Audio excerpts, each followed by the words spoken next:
तर या ठिकाणी आपण क्वेश्चन नंबर 18 सॉल्व करणार आहे. 2 batteries with EMF 12 volt and 13 volt are connected in parallel across a load resistance of 10 ohm. तर दोन बॅटरीज दिलेले, त्याचा EMF 12 volt आणि 13 volt दिलेला आहे आणि ते पॅरलल कॉम्बिनेशनमध्ये आपल्याला 10 ohmला कनेक्ट करायचं आहे. The internal resistance of the two batteries are 1 ohm and 2 ohm respectively. The voltage across the load lies between. आपल्याला व्होल्टेज फाइंड करायचं त्या लोडच्या अक्रॉस. त्याचे 4 ऑप्शनपैकी पहिले जे ऑप्शन आहे ए, त्या 11.4 volt अँड 11.5 volt याच्यामध्ये असणार. बी ऑप्शन आहे 11.7 volt अँड 11.8 volt याच्या इन बिटवीन असणार. ओके. सी ऑप्शन आहे 11.6 volt अँड 11.7 volt आणि लास्ट डी ऑप्शन आहे 11.5 volt अँड 11.6 volt. तर 4 ऑप्शनपैकी या क्वेश्चनचा करेक्ट आन्सर का असणार आहे. चला तर याला सॉल्व करूया आणि मग डिसाईड करूया.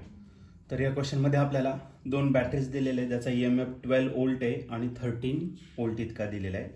हा कनेक्ट करायचा पॅरलल कॉम्बिनेशनमध्ये लोड रेजिस्टन्स 10 ohmचा दिलेला आहे आणि त्या सेलचे इंटरनल रेजिस्टन्स 1 ohm आणि 2 ohm दिलेला आहे. तर आपल्याला व्होल्टेज अक्रॉस लोड रेजिस्टन्स या ठिकाणी आपल्याला फाइंड करायचं आहे. तर आपल्याला दोन सेल दिलेले आहे, तर त्या सेलचं जे EMF आहे पहिल्या सेलचं, हा पॉझिटिव्ह टर्मिनल असेल, हा निगेटिव्ह. तर पहिल्या सेलचं जे EMF आहे तर ते दिलेलं आहे तुम्हाला 12 volt इतकं दिलेलं आहे आणि त्याचं जे इंटरनल रेजिस्टन्स आहे ते इंटरनल रेजिस्टन्स दिलेलं आहे तुम्हाला 1 ohm इतका आहे. ओके. त्याला पॅरललमध्ये आणखीन एक सेल कनेक्ट करायचा आहे, ज्याचा EMF दिलेला आहे तुम्हाला किती 13 volt इतका आणि त्याचं जे इंटरनल रेजिस्टन्स आहे तर ते दिलेलं आहे तुम्हाला 2 ohm इतकं दिलेलं आहे. आणि पॅरलली आपल्याला कनेक्ट करायचं आहे एका लोड रेजिस्टन्सला आणि तो जो लोड रेजिस्टन्स आहे तर तो दिलेला आहे तुम्हाला किती 10 ohmचा लोड रेजिस्टन्स दिलेला आहे. ओके. तर अशी सर्किट दिलेली आहे आणि तुम्हाला विचारलं आहे की या लोड रेजिस्टन्सच्या अक्रॉस किती पोटेन्शियल असणार आहे. म्हणजे हा जो R दिसतोय ना एक्सटर्नल, याच्या अक्रॉस पोटेन्शियल किती असणार ते आपल्याला फाइंड करायचं. आता याचा पॉझिटिव्ह टर्मिनल आला, हा निगेटिव्ह टर्मिनल आला. करंट नेहमी इकडून डायरेक्ट होतो, always direct from positive terminal to negative. Suppose याच्यातून करंट निघाला आपला किती तर I1 इतका आणि हा जो दुसरा सेल आहे त्याच्यातून जो करंट निघाला तो किती असेल तर I2 इतका. या जंक्शनला येऊन दोन्ही करंटची काय होणार ॲडिशन आणि पुढे जो करंट जाणार आहे याच्यातून तो असेल फक्त I1 प्लस I2. ओके. मग आपल्याला पोटेन्शियल फाइंड करायचा. मग पोटेन्शियल जो असणार आहे तो किती असणार आहे IR, बरं ना. मग करंट किती चालला I1 प्लस I2 आणि जो रेजिस्टन्स आहे तो किती तर 10 इतका. ओके. मग एवढं आपलं पोटेन्शियल आहे आणि आपल्याला फाइंड करायचं आहे. मग हे जर फाइंड करायचं V तर आपल्याला काय शोधावं लागेल I1 आणि I2 या ठिकाणी आपल्याला शोधावं लागेल. ठीक आहे. हा करंट इथपर्यंत येणार आहे आणि या पॉईंटला आल्यानंतर तो परत डिस्ट्रीब्यूट होणार आहे. मग इकडे जो करंट येणार तो I2 आणि याच्यातून जो करंट पास होणार तो किती असेल I1, त्याचा पास होणार. ठीक आहे. According to direction of current, इकडे करंट चाललेलं आहे म्हणजे या ठिकाणी प्लस साईन घेणार, या ठिकाणी आपण मायनस साईन घेणार. सिमिलरली करंट इकडे चाललेलं आहे, इथं प्लस साईन असेल, या ठिकाणी काय असेल तर मायनस साईन. इकडे पण प्लस साईन असेल, इकडे मायनस साईन. ओके. तर याला आपण जंक्शनला नाव देऊन टाकू AB. C घेतला, इकडचा D घेतला, इथला E घेतला, इथला काय घेतला तर F घेतला. तर आपल्याकडे आता दोनच करंट आहे, I1 आणि काय I2. ओके. दोन करंट आहे तर आपल्याला दोन लूपची गरज आहे. मग एक काम करू, एका पहिल्या लूपमध्ये आपण काय करणार आहे पहिल्या सेलचा इन्क्लूड करू आणि दुसऱ्या लूपमध्ये दुसऱ्या सेलचा इन्क्लूड करू. मग आपण वरचा लूप या ठिकाणी कन्सिडर करू शकतो. इन लूप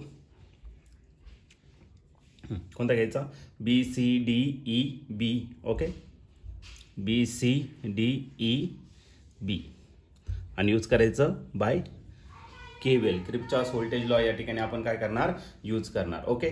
BC जर ब्रांच घेतलं त्याच्यात काहीच कनेक्ट नाही केलेलं. CD मध्ये आहे बघा, लास्टचा साईन काय आहे मायनस. रेजिस्टन्स किती आहे 10 ohmचा आहे आणि जो करंट आहे तो किती आहे तर I1 प्लस I2 इतका. -10 हा घेतला 10 आणि करंट I1 प्लस I2 इतका. ओके. त्याच्या पुढे जर घेतला तर पुढची ब्रांच कोणती CD झाल्यानंतर DE मध्ये काहीच नाही, EB मध्ये आहे.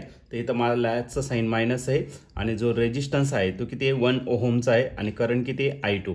मग 1 लिहायची काही गरज नाही आणि पुढे जर गेला तर लाचा साईन प्लस म्हणजे झाला तो प्लस 12 ohmचा आणि सर्किट कंप्लीट झालं इज इक्वल टू काय झाला आपला 0 झाला. ओके.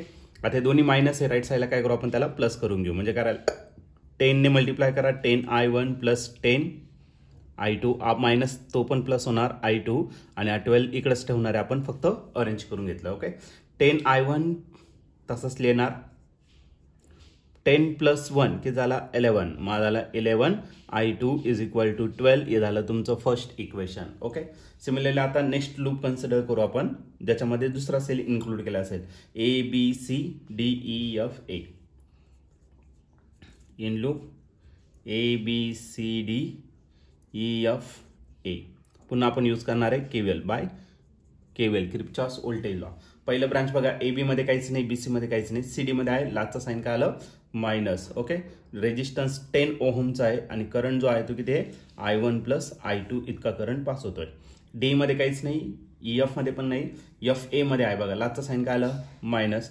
रेजिस्टन्स 2 ओहमचा करंट आहे तुमचा I1 आणि इथला जो EMF आहे तर त्याचा लास्टचा साइन प्लस आहे, मग तो झाला +13. सर्किट कंप्लीट झालं = 0. याला अरेंज करून घ्या, याला राईट साईडला घ्या, म्हणजे दोन्ही मायनसचे प्लस होणार आणि हा प्लस तसंच राहणार. म्हणजे काय आला? 10I1 परत 10 याला मल्टिप्लाय केलं तर 10I2 आणि हा प्लस करायला 2I1 = करायला 13. ओके.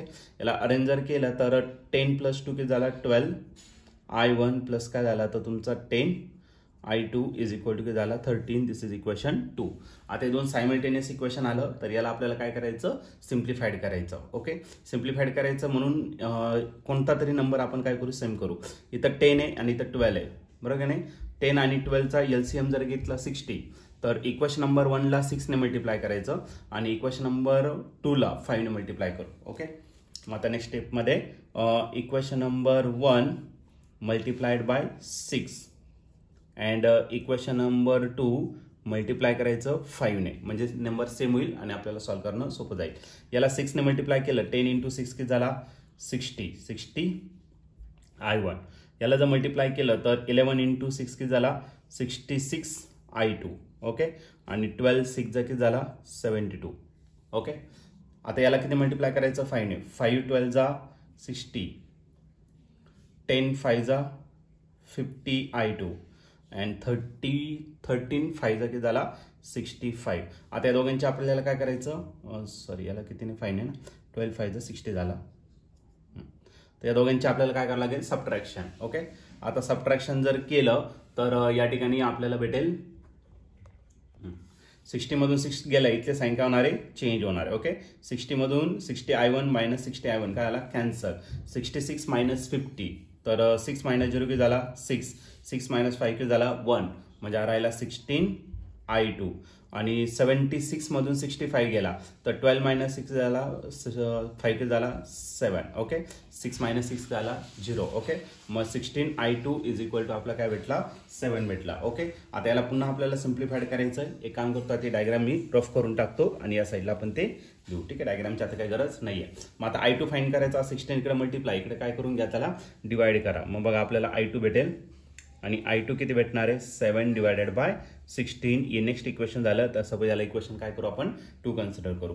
आता हे I2 ची व्हॅल्यू एक तर इक्वेशन नंबर 1 मध्ये पुट करा, नाही तर इक्वेशन 2 मध्ये पुट करा. आपल्याला कोणाची व्हॅल्यू भेटेल? I1 ची. ओके.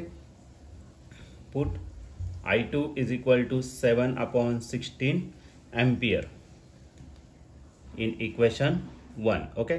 इक्वेशन 1 मध्ये जर पुट केलं 10I1 तसाच लिहायचा प्लस 11 × I2 ची व्हॅल्यू टाकून द्यायचं. 7 / 16 = 12. ओके. याच्यामध्ये टाकलं. आता 11 × 7 किती झाला? 77. मग 10I1 तसाच लिहा, इकडे प्लस, इकडे काय करा? मायनस. मग 12 - 7 11 किती? 77 / करायला 16. आता यांना क्रॉस मल्टिप्लाय करा. 12 16 किती होणार? 192 होणार. ओके. मारायला 10I1 = 12 16 192 मायनस 77 / करायला 16. बस आता या दोघांची काय करायची आपल्याला? सबट्रॅक्शन. ओके. आता या दोघांची सबट्रॅक्शन करताना आपल्याला काय करावं लागेल? तर सबट्रॅक्शन किती करायचं? 77 करायचं. ओके. तर 12 - 7 किती झाला? 5. ओके. इथं झाला 8. 8 - 7 1. ओके. आणि हा राहिला 1. 115 / करायला 16. हा झाला तुमचा 10I1 इतका झाला. ओके. आता जो 10 इकडे मल्टिप्लाय, इकडे काय करा? डिवाइड करून टाका. मग आपल्याला I1 ची व्हॅल्यू भेटेल आणि I1 किती भेटणार? तर 115 / 16 × 10. आता 115 आणि 10 5च्या टेबलमध्ये 5 2 जा 5 2 जा 10 झाला, 1 उरला म्हणजे 15, 5 3 जा म्हणजे 23 डिवायडेड बाय 16 2 जा किती राहिला 32. हा झाला तुमचा करंट कशामध्ये तर अँपिअरमध्ये. ओके, पण आपल्याला करंट नाही फाइंड करायचं, आपल्याला काय करायचं पोटेन्शियल या ठिकाणी फाइंड करायचं. मग इकडचा पार्ट मी या ठिकाणी रफ करतो आणि याच ठिकाणी आपण त्याला रिराईट करू. ओके, मग आपल्याला पोटेन्शियल फाइंड करायचं by Ohm's law. Ohm's law जर घेतला तर V is equal to IR. I किती आपला I1 प्लस I2 आणि जो एक्सटर्नल रेजिस्टन्स आहे तो किती तर 10 ओहमचा. I1 भेटलेला आपल्याला किती 7 डिवायडेड बाय 16 आणि I2 जो भेटला आहे तो किती भेटला 23 डिवायडेड बाय 32 आणि R जो एक्सटर्नल रेजिस्टन्स तो आहे तुमचा 10 ओहमचा. इथं 32 इथं 16 LCM जर काढला तर याला 32 करावं लागेल. 2 ने मल्टिप्लाय करा 7 2 जा किती 14 आणि राहिला प्लस 23. ओके, याला 32 करायचं म्हणून 2 ने मल्टिप्लाय केलं. ओके, मग 32 आताचा LCM इंटू काय आला तुमचा 10. आता दोघांचे मल्टिप्लेशन करू, ॲडिशन करू. 4 प्लस 3 किती झाला 7, 2 प्लस हा झाला 37 इंटू 10 जर केला तर 370 डिवायडेड बाय 32. ओके, आता 32 ने याला डिवाइड केलं 32 1 जा 32, 37 मायनस जर केला 37 मायनस 32 तर हा राहिला किती 5 म्हणजे किती झाला 50. ओके, म्हणजे परत 32 1 जा 32, मग 52 मधून 30 जर केला आज आला 8. ओके, तर 4 झाला म्हणजे की झाला 18. ओके, आता 18ला तर डिवाइड नाही करू शकत, मग आपल्याला काय करावं लागेल त्याच्या जवळचा नंबर घ्यावा लागेल. ओके, म्हणजे 180 होणार. ओके, 32 ने जर 32ला जर 5 ने मल्टिप्लाय केलं 5 2 जागी झाला 10, 5 3 जा 15 प्लस 1 16. ओके, मग 160 झाला. मग पॉईंट घ्यावा लागेल आपल्याला 5, 160 म्हणजे आपला 20 उरलाय बरोबर ना. मग 2, मग 32ला जर आपण 6 ने जर मल्टिप्लाय केलं 6 2 जा किती 12. ओके, 6 3 जा 18 प्लस 1 90, 192 म्हणजे 11.56 हा कॅपिटल आपल्याला पोटेन्शियल या ठिकाणी भेटणार आहे. ओके, आता तुम्ही ऑप्शन जर बघितलं या ठिकाणी तर ऑप्शन डायरेक्टली आपल्याला व्हॅल्यू नाही दिलेली पण त्याची एक रेंज दिलेली आहे. मग पहिलं आहे तुमचं 11.4 वोल्ट पासून तर 11.5 वोल्ट पर्यंत. ओके, तर आपला जो नंबर आहे 11.56 56 पेक्षा पण मोठा आहे म्हणजे फर्स्ट ऑप्शन जो आहे तो आपल्या या ठिकाणी काय असणार रॉंग असणार. ओके, आता सेकंड जो ऑप्शन आहे तर सेकंड ऑप्शन दिलेलं आहे तुम्हाला 11.7 पासून तर 11.8, 11.7 पेक्षा लहान आहे नंबर म्हणजे सेकंड ऑप्शन पण काय झाला आपला रॉंग झाला. ओके, आता थर्ड ऑप्शन आपण या ठिकाणी चेक करू, तो आहे 11.6 टू 11.7 वोल्ट पर्यंत. ओके, 11.6 खूप मोठा झालाय, आपल्याला 11.56 लागतो, याच्यापेक्षा लहान लागतोय म्हणजे आपण ऑप्शन काय झाला तुमचा रॉंग झाला. म्हणजे आपल्याकडे एकच ऑप्शन आता शिल्लक राहिले तो डी. मग आपला नंबर आहे 11.5 वोल्ट पासून तर 11.6 वोल्ट आणि हा नंबर त्याच्यामध्ये लाईज होतोय. ओके, म्हणजे आपलं जे ऑप्शन असणार आहे ते ऑप्शन डी या ठिकाणी आपला करेक्टली मॅच होतोय. मग या क्वेश्चनचं जे आन्सर असणार आहे ते ऑप्शन डी. ऑप्शन डी म्हणजेच काय 11.56 volt means that means lies between 11.5 volt to 11.6 volt. मग ऑप्शन डी याचा करेक्ट आन्सर असेल.